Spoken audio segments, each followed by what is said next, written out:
இன்னும் கூட நீங்க இந்த கரூர் மாநாட்டில் பேசிய பேச்சுக்கள் எல்லாம் இன்னும் ஆண்டாண்டு காலத்திற்கு மதிமுகவிலிருந்து உங்களை பிரித்து பார்க்க முடியாது என்கிற அளவுக்கு இருந்தது. உங்கள் பேச்சை கேட்ட தொண்டன் எல்லாம் கூட அதை தான் நம்பிட்டு இருந்தான்.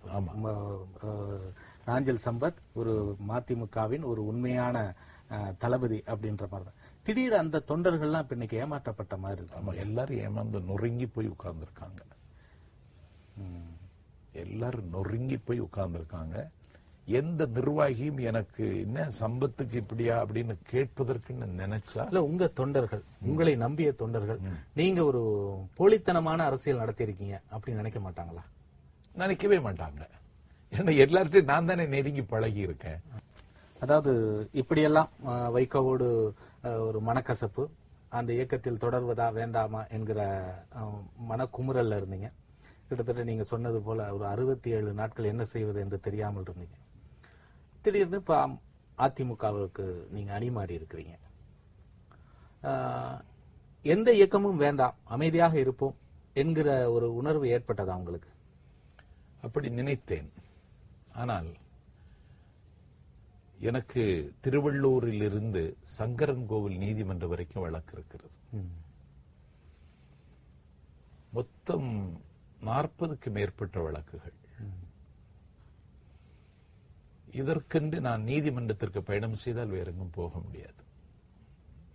தற்கொலை தான் செய்து கொள்ள வேண்டும். அதுல 22 வழக்குகளை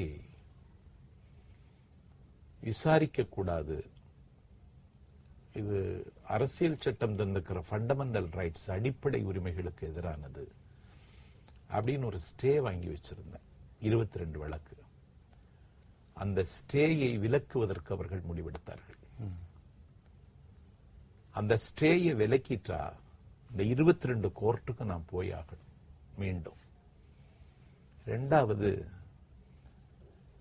எனக்காக நீதிமன்றத்தில் வந்து மிகுந்த பாசத்தோடு வாதாடுகிற வழக்கறிஞர்கள் தம்பிமார்கள் எல்லாம், என் வயசு கம்மி, வாடா நீதிமன்றத்துக்கு நாளைக்கு வர்றேன் அப்படின்னு சொன்னா என்ன வரவேற்று அவங்க கூட்டிட்டு அவங்க, நான் வேற யாரையும் நிர்வாகிகளை கூப்பிடுவதில்லை. அவர்களுக்கெல்லாம் உத்தரவு, சம்பத்துக்கு இனிமேல் கோர்ட்ல ஆஜராக கூடாது என்று. ஒரு பாம்பின் வாயில் சிக்கிக் கொண்ட தேரை மாதிரி நான் பதைத்தேன்.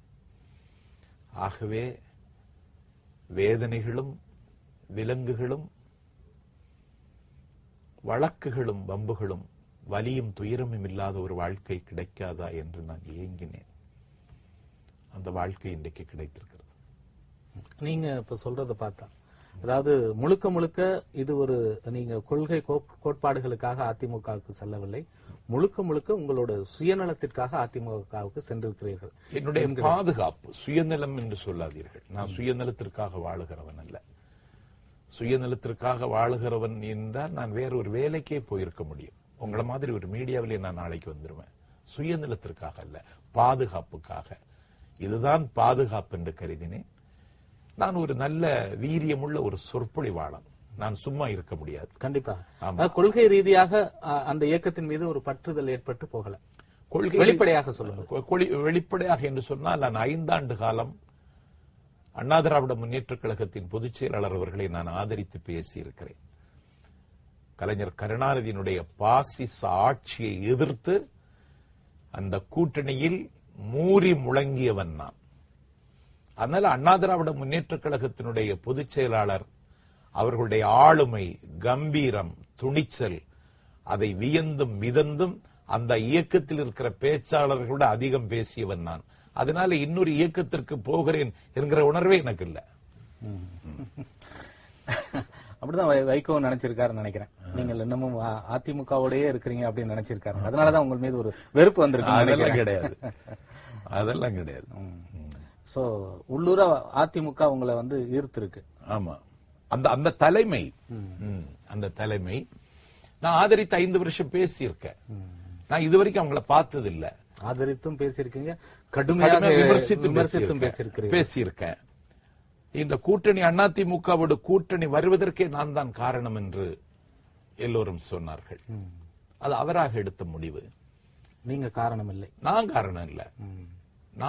அவர் வந்து டயக்னோஸ் பண்ணுவாரு. அவர் வந்து பிசிசியன், நான் வந்து சர்ஜன். இந்த இடத்துல அறுன்னா அறுத்துறது. இந்த வேலையை தான் நான் செய்துட்டு இருந்தேன். அவர் தற்கொலை செய்யணும்னு சொல்லுவார் ஒவ்வொரு சட்டமன்ற தேர்தலில். நீங்களும் பிரசித்தியான ஆகணும்னு ஆகுறீங்கன்னு அவர் சந்தேகத்துல. ஆமா, இல்ல அவர் ஒவ்வொரு சட்டமன்ற தேர்தலையும் தற்கொலை செய்வாரு. இந்த தற்கொலை தான் இப்போதைக்கு நல்லது, இதுதான் புனர்வாழ்வுன்னு பேசுவேன் நான். அதனால நான் ஒரு கருவியாகத்தான் இருந்தேன். ஆமா, எனக்கென்று எந்த முடிவும் நான் இதுவரைக்கும் எடுத்ததில்லை.